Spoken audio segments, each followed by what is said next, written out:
listen, we're going to chat a little bit more about, your will or his, my will or his, our will or his. Let's just go a little deeper into what the New Testament, what the testator left you in the will.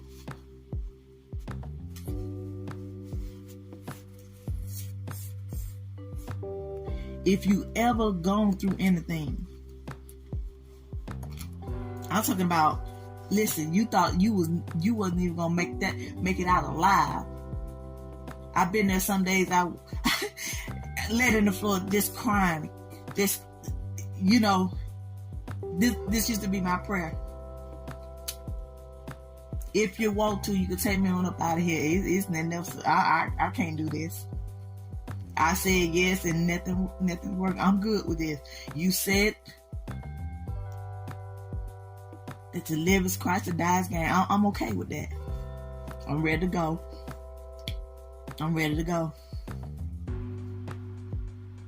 Yeah, I know you never been there, but yeah. But it'll be the next day. Said good, listen. And for some reason, I had more power the next day, more energy, more drive. Why? Because that's part of the promise of the new will. In our weakness, He's made strong. Oh. Just in case you don't know, that's called the Shalom life. Nothing missing, nothing broken. Yeah. You may not have been born a Jew, but you was been grafted in that thing. Listen. You're of the adoption of Christ. Listen. The great testator left you His peace. That's why the world didn't give it. The world can't take it away. You can't give it away. You can reflect it, but it belongs to Christ. He paid the price with His life for this peace. That's why it's priceless. Nothing missing, nothing broken. That's why His peace is wholeness.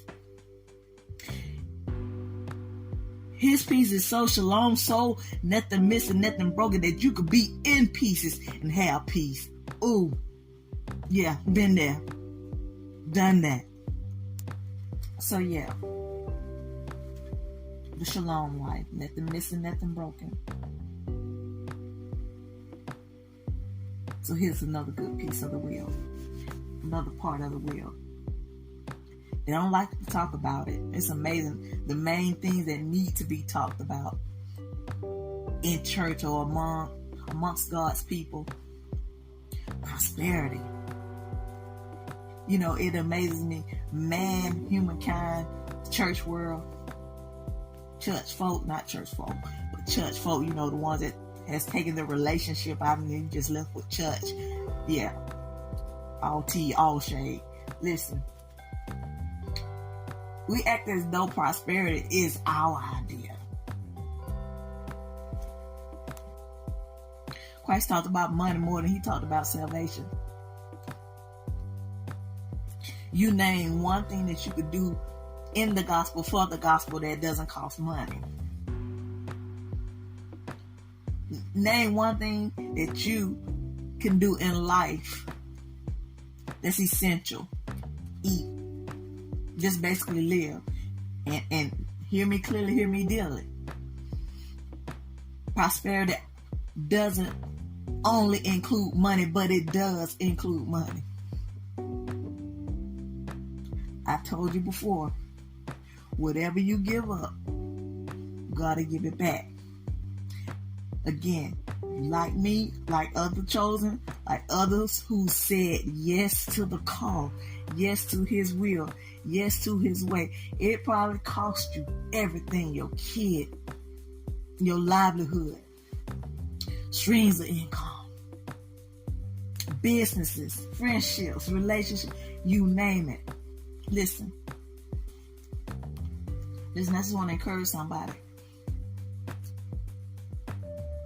I showed up at my oldest child, my only son house with my driver's license, cross that someone gave me on my journey to him, and a Ziploc bag full of change, and all the numbers of the people who helped me get to where I am. Simply because I said yes, that's all I had to my name. But when I got to my baby gave me a roof over my head. He put clothes on my back. He put shoes on my feet. Gave me something to drive. You understand me? Because of that one gesture of saying yes, come ye from among them. I left it all behind because I know what it promised. And I left some stuff behind, y'all. To say yes to his will. I knew I was in his will because he provided me help all the way. And because of that gesture, because I said yes to his will, my son said yes to me, my child, my oldest baby, my only boy.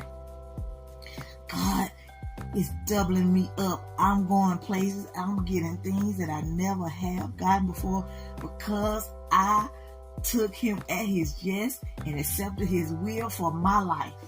I didn't care who said what anymore. I don't care who don't like it now. It doesn't matter. Because whatever you give up, he'll give back.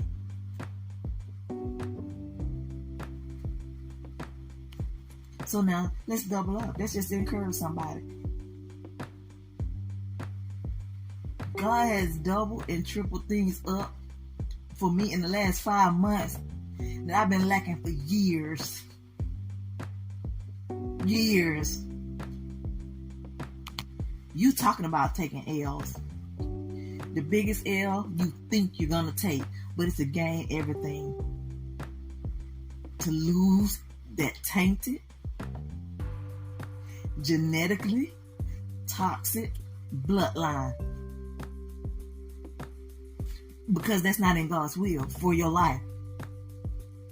That's why a lot of people have trouble getting over into the will. You're too tied down to stuff, to people, places, and things. So yeah. Again, that's to encourage somebody. Quick recap. Yes, the will cost you everything. But you have everything to gain. Listen. There's peace. There's prosperity. There's shalom, prosperity. Nothing missing, nothing broken. Meaning your money not missing. Relationships not missing. Because good relationships can cause you to prosper in every way.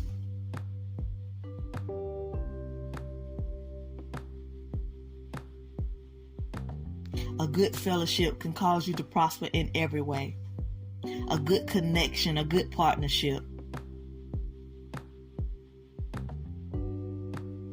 So protection is in the will. That's why the people that wasn't good in friendships with you, fellowships, connections, networking, business, you couldn't recognize the seasons, that the seasons has changed.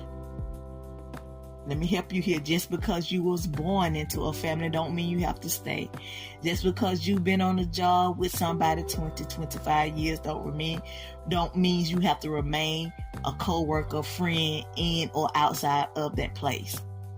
Just because you've known somebody 40 years, if you and they are, if the two of you are in the same position, the same place, and nobody got out,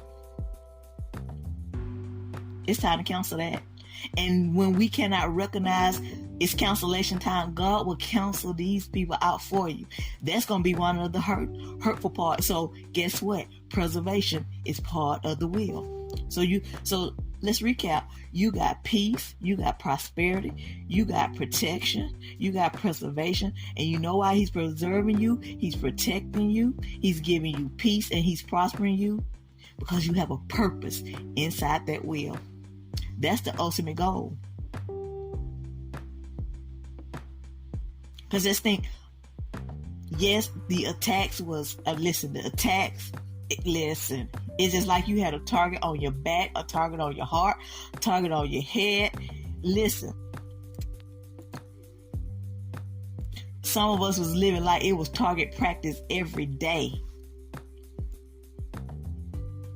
Dodging, ducking, stepping over pits and plans and plots and ploys of the enemy. But again, if you breathe and you made it, he preserved you, he protected you, he kept you in peace. The most peaceful time that I've had, listen, I'm not at liberty right now to share my full testimony or to tell it or share my full story because, listen, it's some parts that I don't even believe. But in the process of getting to the new place where God where he replanted me for a season, because he's already given me where I'm going next. But he's also given me part of the plan to keep your mouth shut. That's a side note. But in the process of getting what he replanted me for a season, I was homeless.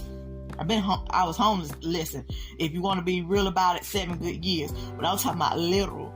I slept in the airport. I slept in Hartsfield Airport. I slept on a MARTA train because I meant I wasn't going back for 2 weeks straight. I'm sharing this with you for 2 weeks straight. In Atlanta, we have where it's the Beverly Hills of California, Buckhead. I would go to the mall in Buckhead to bathe because it's nice up there. Come out of there, go in Nordstrom's, put on perfume, wash the clothes, find me a good Publix. You know, Publix like the Publix like the Beverly Hills of grocery stores down south in Georgia. You know. And this sounds so crazy. I had so much peace. The best sleep I ever got was sitting in Hartsfield Airport in a chair on a makeshift pillow because I was done with the toxicity. I was done with the betrayal. I was done with the sabotage. I was done with the false accusations. I was done with the character assassination. Listen, the reputation thing, it's been gone out the window. I'm like Christ with that. I'm of no reputation. They can have all that. They can have everything that they have ever hit me with. I don't care. I love them. I love them more now than I've ever loved them before because they showed me what purpose looked like. What do you mean? Everybody can't go. And if you grew up in a toxic environment, dysfunctional environment, listen, and you still there, there's work to be done. People say, everybody can't go. They can't go. Anything toxic, anything that's attached to you from your past, it's your past because it should have passed. Listen. The only reference in your past is to look back and see what needs to be fixed. Come on back to the future, get to work. With that being said, there's a plan in the will. You have peace, you have protection, you have preservation, you have prosperity, you have purpose, and there's a plan.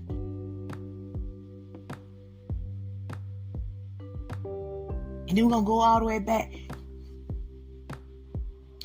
There's a whole lot of pain. But here's the thing about that pain that's in the plan. And the plan is you take that pain, transmute it, heal it, get whole, and watch it profit you. Everything you need is in the will. Your peace, your protection, your prosperity, preservation, your plan, your purpose, your profit. Yeah, profit. Profit. Profit. Yeah. And last but not least, the will has been prophesied. That's you. You need to get so excited about that. That means basically it's a fixed fight. That's what all the fighting in the text was about, to keep you out of the will. To keep you away from your peace. To keep you away from your prosperity. To keep you away from your protection. To keep you away from your profit. To keep you away from preservation.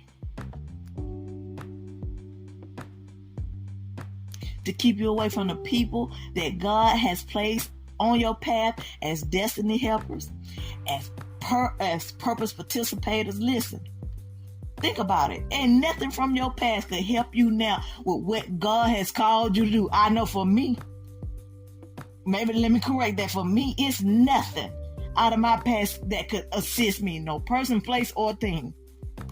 Therefore, let's sum it all up. You have a whole package plan in the will of God. So let me ask you, your will or His?